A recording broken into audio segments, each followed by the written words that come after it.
Hello, welcome to Real Gardens. It seems to me that just over the last couple of weeks, the garden has turned a corner. Everything is growing really fast, and with all the rain we've had, it's lush, it's warm, and we've got these fantastic colours in the borders. Best of all, we've got these extraordinary long evenings to work in.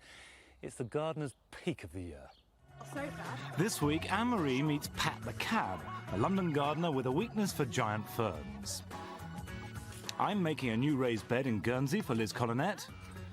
And Carol is helping Adrian and Debbie bring that wow factor to their patio.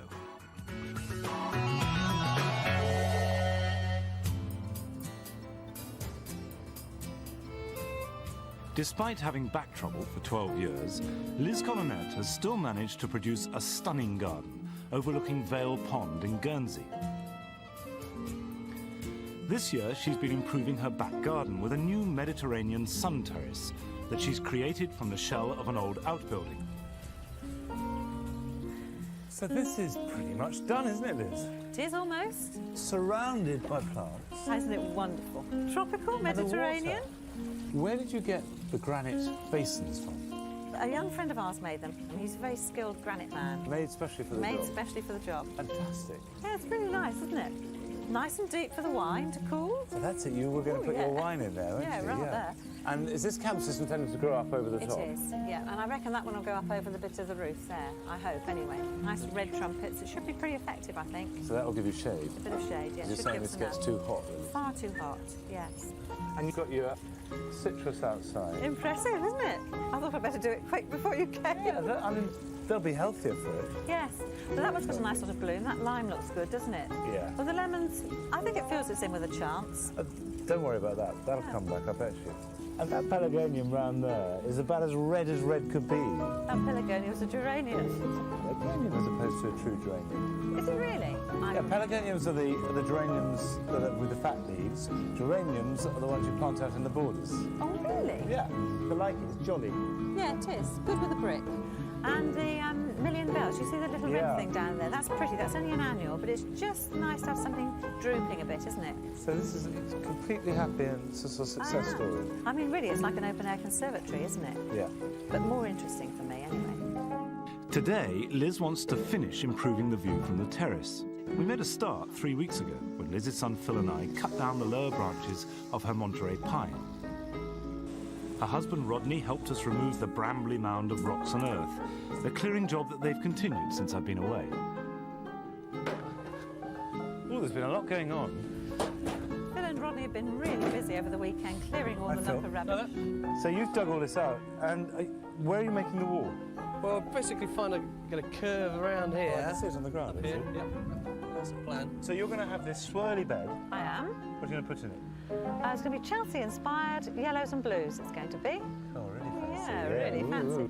Nice having a son that will come to your beck and call. Especially one with muscles, isn't it? Don't know if I can match you for muscles, and I know I can't match you for skill. I'm not very good at this, are you? Oh, I don't know, nor am I. I'm a complete amateur. So what's your technique? To make a row of big stones along the bottom? Yeah, big ones on the bottom. Get a rough look, well, pretty good line. You lay them, I'll bring them to you. Okay. This is real Guernsey granite, high-quality rock that was once exported to London to make the steps of St Paul's Cathedral. In Liz's garden, there's been so much rebuilding over the years that we've only had to root around to find stones in all shapes and sizes. With a bit of trial and error, it's a fairly straightforward job to build the wall like pieces in a jigsaw puzzle. The wall will tilt slightly inwards, so that as the soil settles, none of the stones are pushed out of place. Once the soil is compacted down at the sides, we can create a handsome and sturdy raised bed. You're doing well. Lovely. Could you do with some of this to put on it? Yeah, I think we should dig in lots, because if we do it now, well, it's empty and we've got the weeds out and no plants, dig it all in, then we can plant really fast. Yeah, fine. 8 barrow loads of Liz's mixture of well-rotted seaweed and horse manure will improve the soil and get our new plants off to a healthy start. Look out, Charlie. Whoa, look at those plants. Fantastic. These are your blue and yellow plants? Yes, don't they look good? Great, they look very healthy. Look at that Aeromuris. Yes, wonderful. That is very a la Chelsea, that is, isn't it? The whole place is going very upmarket since Oh, you've been to terribly. Chelsea. Oh, so posh. Do you want to place these out? Yeah, let's place them and have a look. Okay, do you have a plan? No, but we'll know as we go. I'm gonna go and do some work on my garden then. All right. Okay. Okay, see Thanks, you. Mark. Cheers. Bye. The 50-odd plants in this bed consist entirely of herbaceous perennials. They'll range in height from 4 foot at the back down to a couple of inches at the front and are designed to provide a colourful outlook from Liz's new terrace. OK, you happy? Do you want to start planting? No, I don't. I want to think about it a bit. And not only that, I'm tired. Well, listen, there's no deadline. We'll be back tomorrow morning. Okay. And if you're ready, we'll plant it then. Yeah, perfect. OK.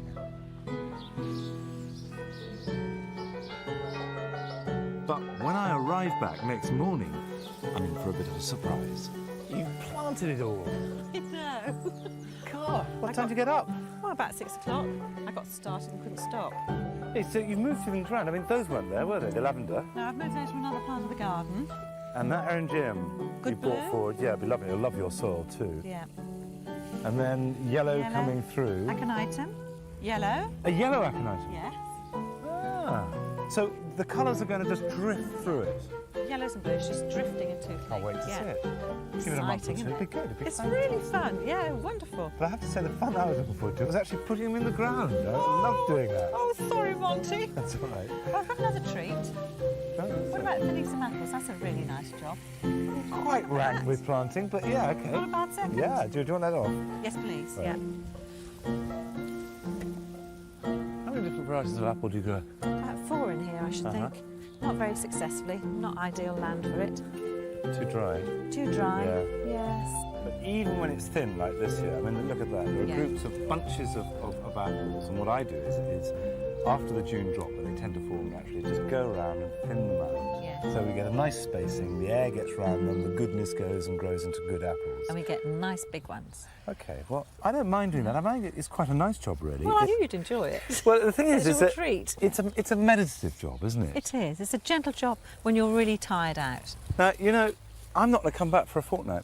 A fortnight? Yeah, it is. I'm going to go somewhere else. Oh, crumbs, Monty. Just when I need some help. Well, it means there'll be lots of changes to see. You're right there. There will be. Plenty. And there's plenty for you to get on in between, isn't Oh, there? yes. I'll have a chance to really have a good go, won't I? All right, well... I shall miss you. Well, that's very sweet of you, and I shall miss you too, Liz. Oh, how nice.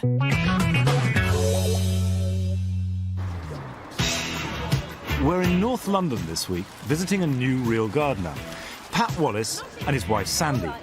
He's known as Pat the Cab after 7 years as a London cabbie, and he has a passion for plants. When he's not picking up fares, his cab's often stuffed full of palms. Waiting for your taxi. Which taxi never come? Waiting for your taxi. And I was actually at a set of lights one day and a guy got in the back and actually got the door open but couldn't get in because there were so many plants in there.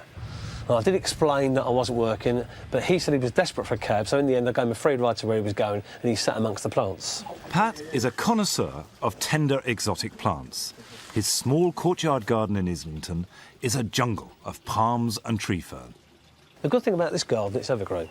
If you have English plants, if you come in October or you come out in January, there's nothing, it's just dead ground. But you come out here, you're on holiday. I'm in Portugal, I'm in Greece, and I can look around and find all them sort of plants. That's the reason for the garden. But Pat's wife Sandy sees the practical side of creating this urban paradise. He spends a fortune on these palms. Mind you, he's always down the market and getting them at good prices, but he does spend a lot of money. Pat's plants are thriving, but they can't be seen to their best advantage. He really needs some design advice, which is where Anne-Marie Powell comes in. Wow! This is a jungle, not a garden, isn't it? Well, I've got you here to sort the design it, haven't I? Everyone that comes in says it's a collection, not a garden, Yeah. so hopefully we're going to get that sorted. Yeah, because it is almost like being in a nursery, isn't it? Just this row of palms along there. There's about 8 or 9 varieties in Can there. you talk me through them? I can, yeah. Amazing. This one's a Guadalupe palm, Right. and I just like the colour. It's just that Beautiful. little bit brighter than most of them are quite dark, but this is quite bright. Where are you getting all your plants from? Some come in suitcases when we go on holiday. Do you? This one I grew from seed. Did you The first really? one I That grew. phoenix? Yeah. I brought that back from Portugal about 15 years ago. You've got a lot of plants in pots as well, haven't you? Why haven't you put them in the ground? To get height, really. To pack it out, to get a bit more height, yeah. It's funny, though, because they're just kind of, like, jammed together, aren't they? And I don't think... Because they're along here, you can't really appreciate each one for its own merits. Do you know what I mean? If I laid them out properly, I wouldn't have half the palms I got. Right, OK. I've run out of space. I can only go up now. Yeah. Oh, and Pat, I love this baby. Brahia armata, isn't it? It's Yes. just fantastic. That's why I bought it, and at night, when the moonlight's out, it's silver. It's gorgeous, isn't it? Pat has another great love, his collection of tree ferns. Well, this is Dickinsonian Antarctica. I've had this about 15 years. That shuttlecock has just Oh, got it's a beautiful. massive leaf span, hasn't it? These huge ferns are survivors of the dinosaur era from the rainforests of Australia. As old fronds die off, their remains gradually build up into these huge trunks. Pat also has some rarer tree ferns. These are Scyphia migillaris, and the problem with these is, if you walk from the top, which has happened to these, they just rot to nothing. So that's unusual because you're actually taught, I was taught that you actually water them from the top down there, the crown. That's wrong. Well, I've got a friend that was a park ranger in New Zealand, and he tells me you should never water any of these from the top because it can rot them. Today, Pat wants some help with the planting job on a larger scale, a monster acquisition waiting to go into the fern-filled section of the garden. But first, if this Dicksonia Antarctica is to be given a new home in the tropics of Islington, it needs a hole. So why have you put this hole here? Well, I thought I'd put this here to give a canopy to these to improve their health and growth. Really? Yes. Do you know why I think you put it here? Go on. Because it was the only space, really, for it to go. No, I could have made space. I could have taken another paving stone out. I think we're deep enough. I'm just going to put some holes in the bottom. Right, I'll let you do that. Just so the water can drain away a bit better. Pat makes his own compost, which produces an evil-smelling fluid, which he uses as a fertiliser. Why are you wearing these gloves? Well, there's lots of germs in the garden, isn't there? Yeah. I mean, when we put this lovely fluid in, which you can smell now... I'm not smelling it. I know what's going to smell like death. Oh, it's dreadful. I'm not quite sure if that's healthy. So I'd rather keep off my hands, my clothes and my food. That's dreadful. Now, if we're not quick, all the flies will be in the hole. That sounds nice. Right, now we're going to put a couple of spikes in. These wooden stakes are Pat's technique for giving the fern stability until the new roots form. Watch out for your fern at the back. The 11-foot trunk weighs a ton, so we've drafted in Pat's son Liam to help. This tree fern was allowed to dry out during its long journey, but now it's coming back to life, as we can see from the unfurling fronds, or croziers. I cannot see anything. Now, listen. Right. When we put it down, Okay. turn it round. Better get out of the way. I don't want to eat it.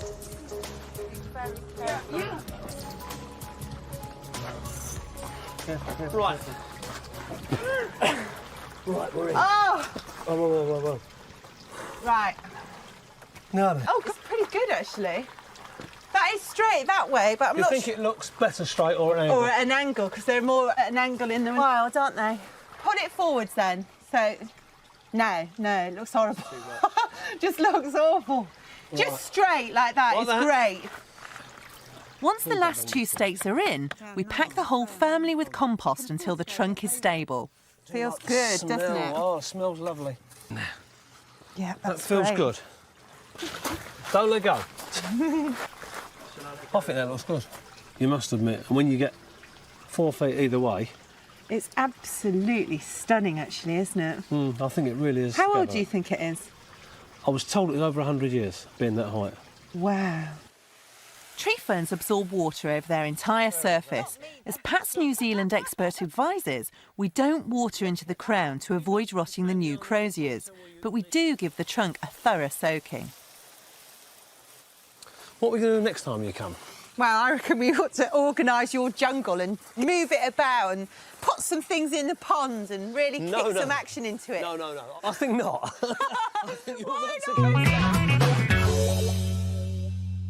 After the break, Carol is helping Adrian and Debbie bring a touch of Chelsea to their Devon garden.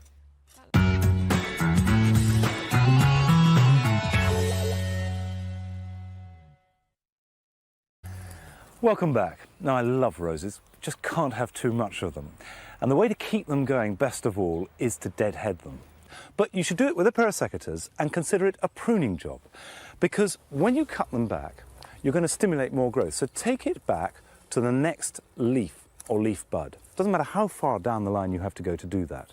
And that will stimulate the growth hormone to produce more lateral growth. And that's what produces more flowers. If you leave it, you're going to get a leader growing, and they don't produce flowers. So if you want more roses, and I want as many as I can possibly get, deadhead with a pair of secateurs and consider it pruning. Now, Carol Klein has gone down to Devon, where Adrian and Debbie are fired with enthusiasm after their visit to Chelsea. Adrian and Debbie's steeply sloping garden overlooks Dartmoor, and they've been working non-stop this year to create a garden worthy of such a spectacular location. They've completely replanted their main bed and created an orchard area. Now, with summer in mind, they want to do something about the patio at the side of the house. They sought inspiration at Chelsea Flower Show, where they met Carol Klein, and the three of them went off to look for ideas for the wow factor that their patio definitely lacks. Had a fantastic time at Chelsea, didn't we? Absolutely fantastic, yeah. The flowers are just awesome. But the thing we took away from Chelsea was keep it simple. So what we're going to try and do is recreate that and just keep our patio nice and simple, uncluttered, as far as we can. Deb's always says to me, less is more. And I says, more is more. We just slight arguments about this, but I know what Deb is getting at, less is more. Yeah, I can see that. Stand up here, hands behind your back. The visit to Chelsea has given Adrian all kinds of ideas. What do you think? Well, I was going to ask what you have to do to enter. Oh, no. Well, I've already got designs. And some of those designs involve transforming the patio into the perfect place to sit and appreciate the view. Wow. All sorts of things have been happening here, haven't they? I love this trellis. Yeah, we've made a start. I think that's fantastic. And what's that weird-looking pipe? All will be revealed later. Bit of a surprise there. Yes, little surprise for you. I've dug out that bed there because I really want a smelly garden. Right. Do you mean a scented garden? I mean a scented garden. Shall we go and look at it? You've got quite a lot of stuff in here already, haven't you? Yeah, well, I love the rosemary, and we've got fennel and sage, so I love just sort of plucking and chucking herbs on the barbie. Yeah, you get marvellous fragrance, don't you, instantly absolutely. from them. What's all this stuff you've put on the soil? Well, I knew you were coming today, so I've spread manure all over this bed, so it's ready for planting. Well, it's very nice of you, and although I appreciate it, I don't think things like this rosemary would. Oh. I mean, the Mediterranean things are used to baking in hot sun, and that's what produces these oils. Lots of these really fragrant plants release these oils when they're hot and dry and impoverished. That's when you get the best fragrance from them. Right. So if you're going to have a perfume garden, perhaps we better do something about impoverishing it. I haven't dug it in, so we can hopefully just Scoop drag it away. it back. And you could go a step further. Do you know any builders up the road or anything who could give you a load of rubble? I think Yeah. it might be just what they need. Yeah, I'm sure I could find something to suit. Right. Adrian and Debbie have been out shopping and found a whole range of fragrant plants. Adrian's also managed to lay his hands on something suitably gritty. Oh, here's the rubble. All right. This is Yeah. some of the stuff the builders left over. Oh, it's fantastic. Looks just right. What is it? It's 3/4 dust. It's what they used to make cement. So lots of sand, lots and lots of little stones. Yeah, they're Just all, yeah. perfect. Yeah, well, I'm going to get on with the painting. Okay. All right. All right then. That was good. Do all the don't hard dare work. watch, no. Bye. I think we ought to scrape all this muck Right. off this front bit first. Adrian's decided to warm up the patio area by painting the wall a rich terracotta colour. Meanwhile, Debbie and I are enriching the back section of the bed by scraping all the manure into it, and we're digging rubble into the front for the Mediterranean plants. Rubble! I think that'll do, yeah.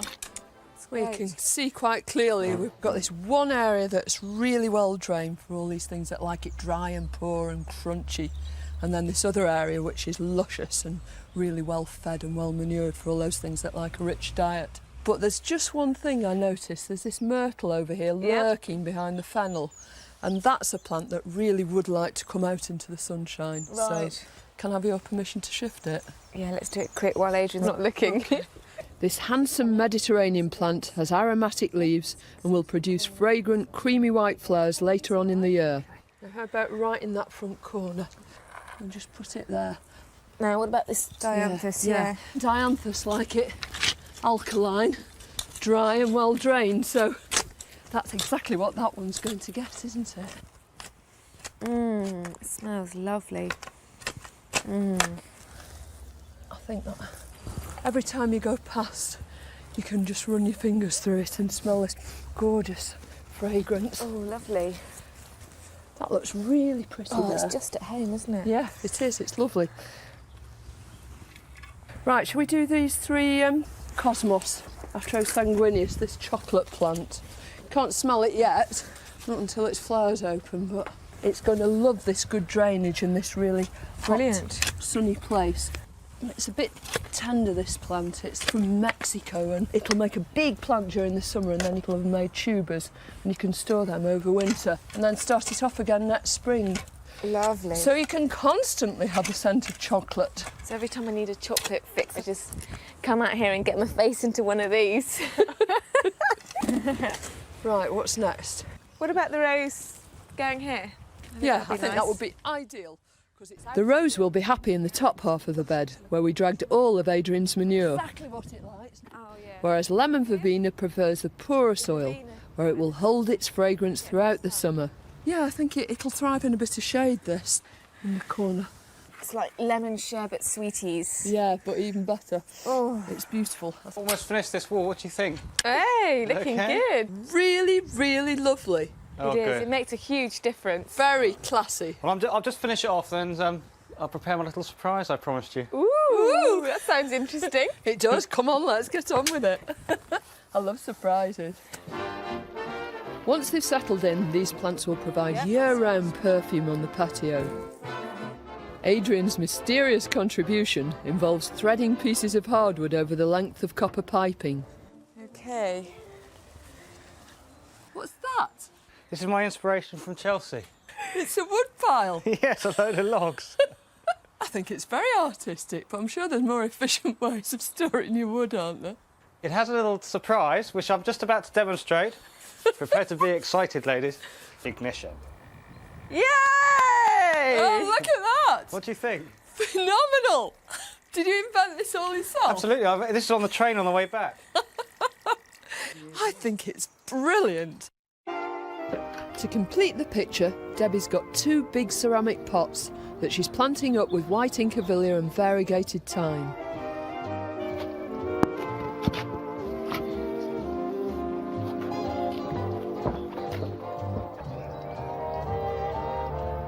The terrace that was once chilly and uninviting is now the perfect place to end the day. Just in time to enjoy the evening sun. Wow. Isn't that perfect? I think we can definitely say wow now, can't Definitely. Yeah. It's beautiful. I always said less is more. Well, that's it for this week. Next week, I'm off to meet a new real gardener near Huddersfield who's got a tiny garden, but he's also got an allotment, which is just as well because he's got 4 hungry mouths to feed. And Carol is meeting a new real gardener in Devon who has gone there to live the good life. See you then. Bye-bye.